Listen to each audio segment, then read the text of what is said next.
In America, everything that was associated with Africa was seen to be secondary, subpar, not up to speed. And that also meant me. And, you know, that affected me. Pan-African lifestyle. Welcome to Pan-African Lifestyle, where we rep the motherland. We post content regularly and invite you to subscribe and share, if you're a pal. That's a Pan-African Lifestyler. In America, for some reason, there was always this stigma that Africa was secondary. We hold more natural resources than any other continent. 60% of the world's functional national resources reside through us, our people. But yet, in America, everything that was associated with Africa was seen to be secondary, subpar, not up to speed. And that also meant me. And, you know, that affected me. I grew up with a chip on my shoulder, and I still have that chip. So I came to Ghana and established one thing only. We can do it, and you can expect us.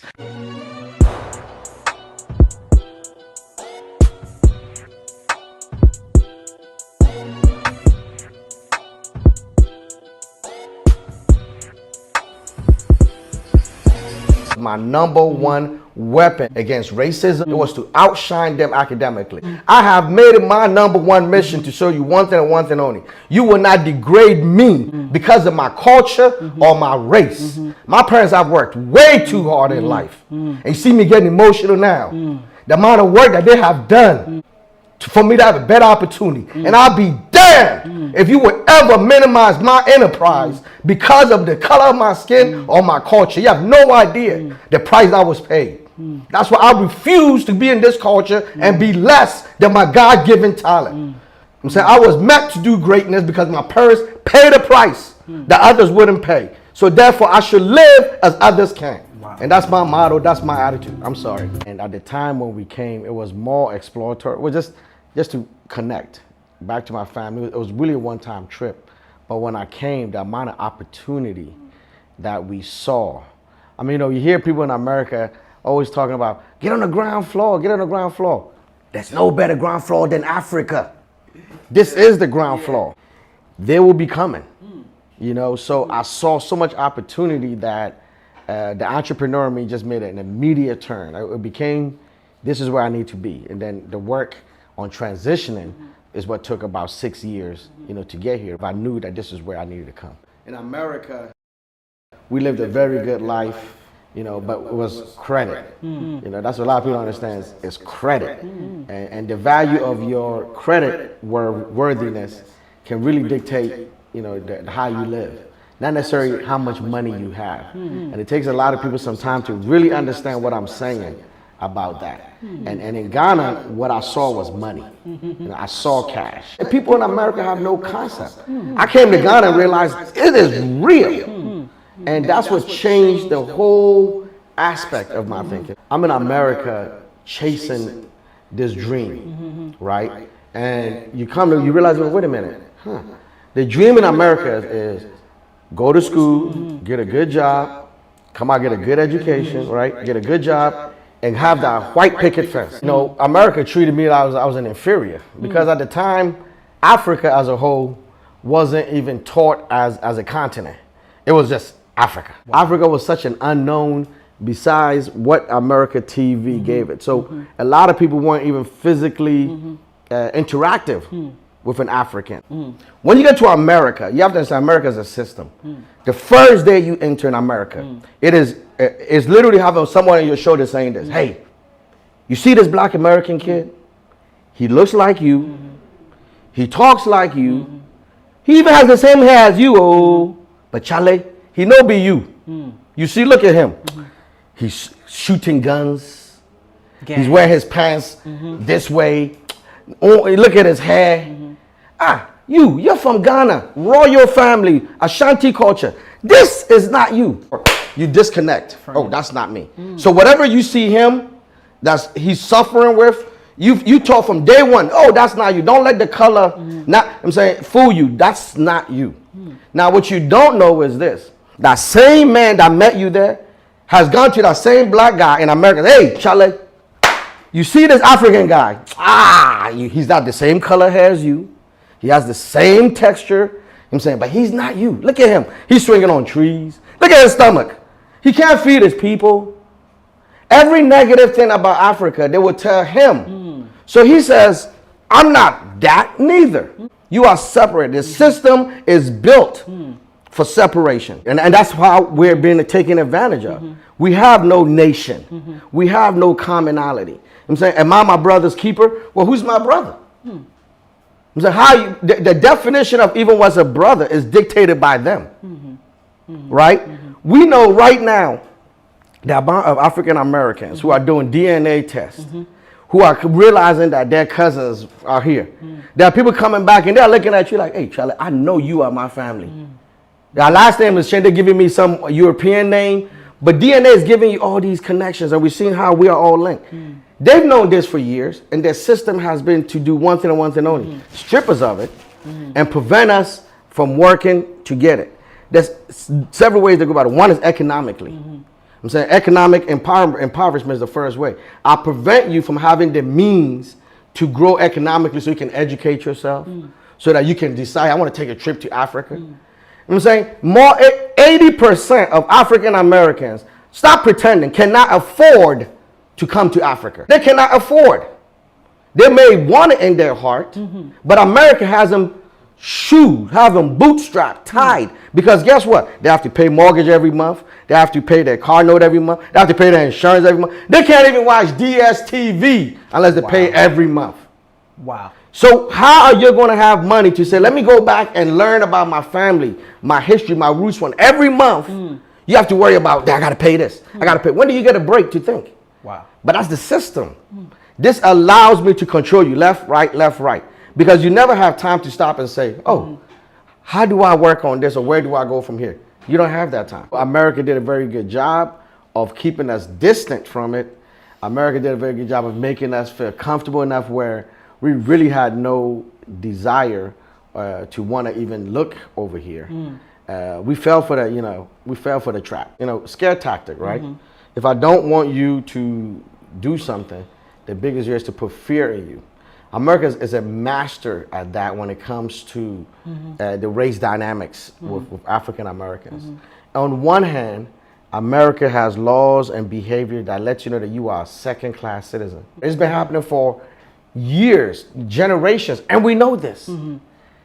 However, in that mistreatment, they still have managed to scare you away from where you could have the correct treatment. People here in Ghana own their houses, have their own deed, have their own car, and are debt-free. The sense of wealth, you don't really have an appreciation, understanding for when you using credit as your denominator. How can you be free in a system that is built on credit? The formula to success was go to school, get a good education. So I did that. And then I was told to go out and get a good job. I tried that. Found out I wasn't the move. Then it was like, oh, okay, well, then go start, business. So that's where I became a business owner. And I had tried multiple businesses. Some did better than others, but each one I learned from. And I had all the credentials. We have been in business 2-3 years. We had 3 years of tax records. We were debt free. We were liquid. We were by the third year, we were doing $1 million in sales. Wow. And I still couldn't get a business loan without certain criteria and terms that made no sense. I realized that the system was rigged at that moment. Some of it was race. 110% had to do with me being African American. And they won't give you the money, so they can't say, oh, it's because you're black. So there's other technical terms that's available. Well, we don't think, your credit worthiness. What's my credit score? Wow. Well, that's the problem. We don't have too much scores on you. Yeah, I went to college on scholarship. I came out of college with no debt. I bought my house. I paid it. Paid it off. I went and got a car. I paid it off. That's what I was taught, to live out of debt. So, well, opportunities are here. Opportunities are abound.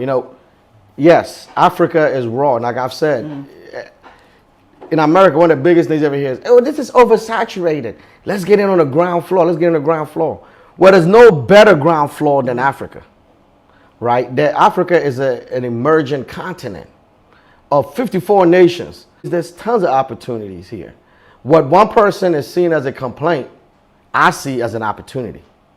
I see that somebody's going to come here, identify the consumer complaint, and provide a solution to the consumer, and will commercialize and make a business out of that.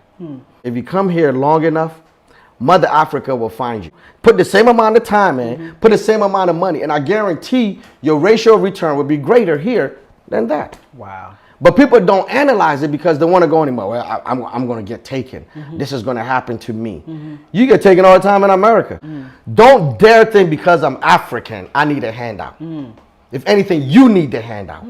My people were in America before you. The intelligence of my people was what you learned. Europe wasn't trash until the Moors came and taught them civilization. Before you say, I'm going to give this to this race, look to your race and say, yo, is there anybody here that can do this? The system was designed for us to not believe in us, to not to trust ourselves. And this is what we have to stop. Be fair in your judgment. The criteria that you've been used to define success is not even dictated by you. It is dictated by him. And it is tilted to his scale. Wow. So be fair. The core issue is this. The only way in which my brother will move up is if I am willing to help him push up. It is irrelevant on the money aspect. It is irrelevant on the wealth aspect. Because those things, they're way ahead of us.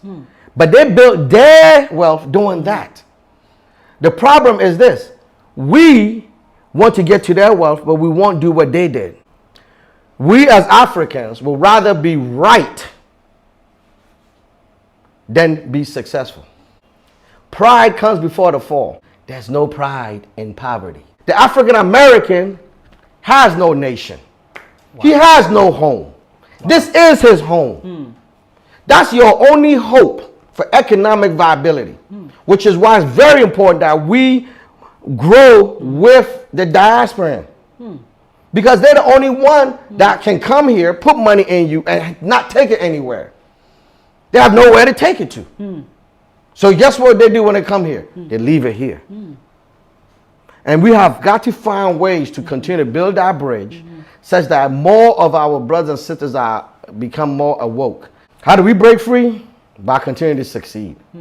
I always say success is the greatest revenge. We have to succeed. We have to succeed by pulling ourselves up as we go along. Wow. It's of no value to come here and become a millionaire, but the next Ghanaian or the next brother or sister isn't coming behind us. No, I'm saying you've done nothing. Oh, you made money for yourself. But has the culture advanced? No. I'm saying the culture hasn't advanced. The most important thing is knowing your own standard. At the end of the day, we have to have our standards. Because then we don't get confused with other standards. But that's the problem right now. Because we're in a state of, I need this. We're willing to not stand strong on our principles. We're not willing to stand strong on our character points. We have to get our people here, raise them up, give them economic viability so that when outsiders come in, they don't feel that, oh, because I have the value of the American dollar or I have the value of credit, I'm superior to you. We have to create our own successes, and then we have to publish our successes. The media, right? And we know that those big media companies, they have their agenda. We create our own successes, and we tell our success stories. Success in Africa is no different than success in America. I've climbed the ladder there, I've climbed the ladder here, and I can tell you the same habits that I had to do in America is the same habits that I have to do here. I'm saying I can't afford to say, oh no, Ghana. Now the difference is this. I have a lot more to show for it. Thanks for tuning in to Pan-African Lifestyle. Share your thoughts in the comments section and follow us on TikTok and Instagram at Pan-African Lifestyle to be inspired.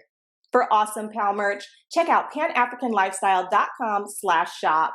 Keep repping the motherland. Pan-African lifestyle.